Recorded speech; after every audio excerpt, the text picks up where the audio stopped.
This is going to be a video on how to make a dirt sifter. There are thousands of videos on YouTube on how to do this, but I am the expert on dirt sifting in the world. So I'm going to show you how to make this. Very easy to make because there really are no rules. This is 1 by 3. 1 by 3 means the wood is half an inch smaller, so it's really 1.5 by 2.5. So it is 1.5 across by 2.5 that way. You can use 2 by 4. You can use whatever you want. The reason that I'm using this size is because this is about the width of my shoulders, my arms, and it's going to be easier for me to hold. Now, when you build this, you have a choice with what kind of wood you use. This is scrap wood over here that I found. The bottom part where my hand is going to touch is smooth. The top part, that's where the mesh is going to go across, so I don't really care what it looks like on here. I could sand it down if I wanted to. You can put this together with nails, but the thing is, if you put nails into a board, you take nails and you knock them in this way, there's a very good chance, not always, but there's a very good chance you're going to split this wood, and you don't want to do that. So you can also use screws. I'm going to show you the screws. I didn't bring them over to the camera, but I've got some screws that I'm going to put in there. But I'm going to pre-drill the hole in here so I don't split the wood, and then I'm going to pre-drill the holes a little smaller over here so that I don't split the wood. And what else is there? So you can use nails, you can use screws. This, I believe, is 1/8 inch. You can use 1/8 inch, you can use 1/4 inch, you can use 1/2 inch, whatever size you want to use. You don't have to buy a whole sheet of that. The sheets are more expensive. This thing is fairly inexpensive if you buy it in a small roll like that. So I'm just going to put it across in a couple places to give me the mesh that I need. Okay, so that covers, you have a choice of the kind of wood you use, the size wood, nails or screws, different size meshes. I guess that's about it. Now, in my case, like I was saying, when you go in here and you pop a screw in here, there's a very good chance, even if you pre-drill, you're going to split the wood, or you're going to weaken the wood. So what I'm going to do, and I'll show you what that looks like when I'm done. Before I finish, make sure you do a thumbs up, subscribe, do a like, do a share, leave a comment. You want to donate to my channel, ask for my PayPal info, click on my affiliate links in the video description. So what I'm going to do is I'm using another piece of wood. You could just go out and buy a 1 by 3 by 6 foot piece of wood and do this, or a 1 by 3, or a 2, what am I saying, a 1 by 3, a 2 by 3. So a 2 by 3 means that this is really 1.5 inches, and a 3 means this is 2.5 inches. So you can buy something that's about 4 feet long, 6 feet long. What I'm going to do is I'm going to cut a piece that's going to be sitting in each corner. And by sitting in each corner, what I'll be able to do is put a screw in going this way and put a screw in going this way. Make sure you line them up so they're not going to bang into each other. And that way I will have strength on the corner, and I'll cut it right off at the top, and then I'll place my mesh on there. So I'm going to get this thing assembled now. I'm going to show you what it looks like. There's not really much to this. There are really no directions or instructions or rules. You just build it the way you want to build it so that it works. And it's a fun project. You don't have to have any skill, any talent. Just use a handsaw. I used a regular handsaw to cut this thing. I, in fact, used a Japanese razor saw to get some really nice edges on here. So have fun. Make a cool project out of this, and you can do it while you're at home wearing your mask and staying safe. So I'll be back in a little bit after I cut my 4 pieces for the corners, and then I get ready to start putting the screws in there.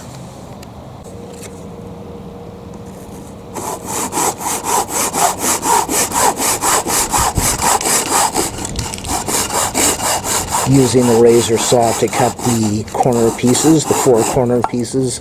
This is the first one that I did. That's the piece for the right side, that's the piece for the left side. Now we're going to cut piece 3 and 4 for the corners. So I took the corner pieces, 2 holes over here, 2 holes over here. I'm going to put the 2 screws in on each corner, and then I will do the end pieces at the final piece, final part of the project, where I'll drill the hole straight through here, and I will attach the left and the right side. This is what I've got for the day. I'm going to take a break. See, lower bottom, right bottom, left bottom, left top, right top. This is the piece that I haven't done yet. So what I'm doing, this is going to be overkill, very secure. I've got my 2 screws going in here, 2 screws going in here. So they're going into the block. I don't have to worry about this breaking. And then I'm drilling 2 holes over here, and I'm going in for the sides and mounting it. You can see what I did over here. So this thing's going to be extremely secure. It's going to be able to handle an enormous amount of weight.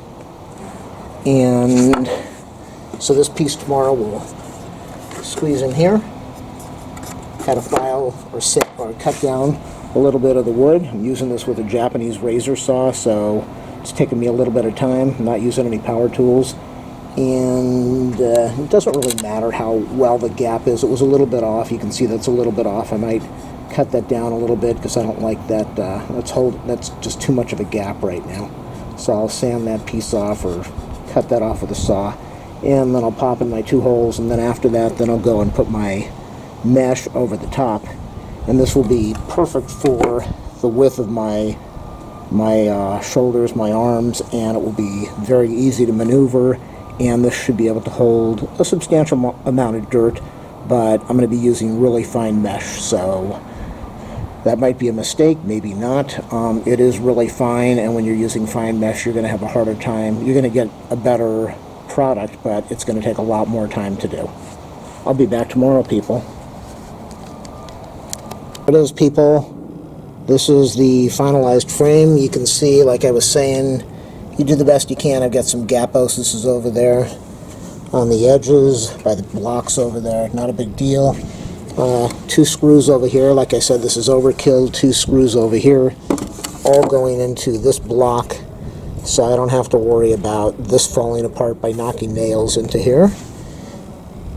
So the next step is going to be putting mesh on here. I've got some 1/2-inch mesh. It just seems like it's way too big for something like this. If you've got huge rocks, maybe you want to use 1/2-inch mesh.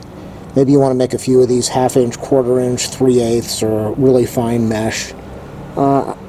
I think for me, I just want to get rid of the clippings over there on the rock, so I'm going to use fairly fine mesh. I will continue the video tomorrow. I don't know if we're going to staple it down. You know, there are different ways you can do this. You can staple it down.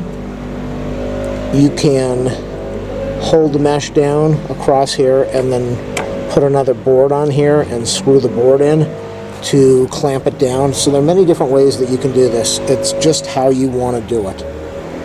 I'll be back tomorrow. So this is going to be the final step of the project. I've got my screening over here. I folded it over so that when my hand might touch against the edge over here, it's not going to cut me up. Over here, I could have folded it, but I didn't. So I'm going to be using, to do this project, I'm going to be using these HILLMAN, I think this is fast and tight, but these are HILLMAN Poultry. These are HILLMAN Poultry net staples, otherwise sold under a fast and tight name. Online they list it as 78 in a package, but you're really getting a pound, so you're probably getting 300 or 400 staples for a really good price. Electro Galvanized, I don't know what that means. Not recommended for use in treated lumber or where surface corrosion is a concern. So these will probably corrode over a couple years, but that's going to be okay. So I'll leave an affiliate link in the video description if you want to order these things. I'm going to show you how they work right now. These, you go online, you look at a staple gun for this. There is no staple gun for this. These are done by hammer only. 3/4 inch staple. Some people online complain they wish they would have bought a longer length staple, like a 1 inch, so that it's easier to hold. You could do this with a needle nose. If you're going to be doing hundreds of these, you might want to go with a longer staple, but for me, I'm only going to be doing a few of these, so but yeah, you want to be careful you don't slam your fingers with the hammer. It's not even biting into the metal right now. So I can understand the people saying they wish they had a longer staple. There is next to no room to do this. I'm trying to get it to bite into the wood, and it's almost impossible right now. I'm going to get the camera out of the way and finish this off and show you what the end result is.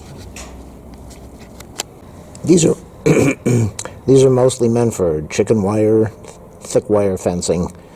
I'm using this for this mesh, which is not really that great, because you still have the gap at the very top. You have the gap that you're not going to get rid of, and that is where the fencing, the thick rod, would go. So, but it does work. Unless you use a needle nose pliers or you're very good with this, you're going to have a hard time. You can see this is not really the greatest. Most of these came out good. This one over here did not come out that great. So I'm going to show you how I'm doing it, and then I'm going to go finish this off, and I'll show you the final project. What I'm doing is I'm squeezing the tips because I'm using small mesh, and then I'm using needle nose pliers to hold it while I set it. Then I take the hammer. If you don't do this, it's going to go in sideways. Get it set. You might want to turn down your volume now.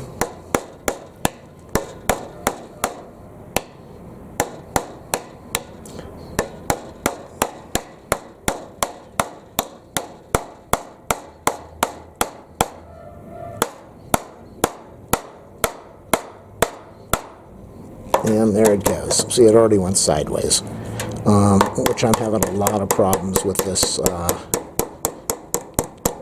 with these staples going sideways and not completing the way I want them to.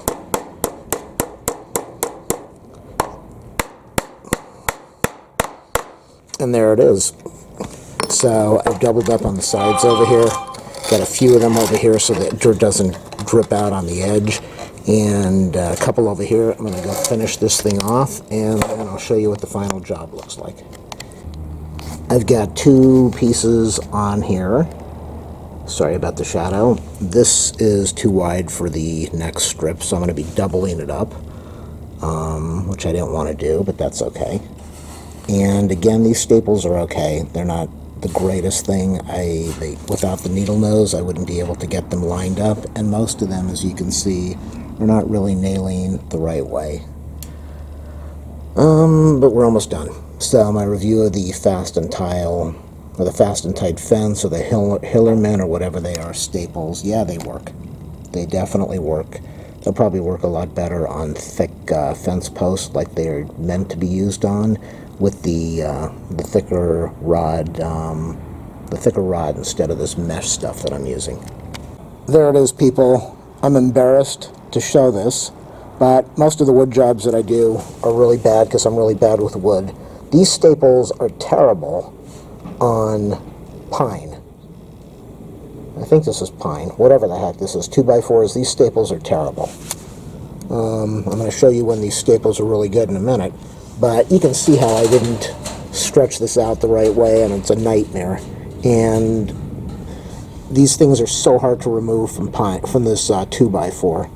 But this is how you make it. Don't make it the way I made it, but make it the way I made it, and just stretch out your material a little better. These staples are much better for posts and for chicken wire, but this is the project. Hopefully you do a thumbs up anyway.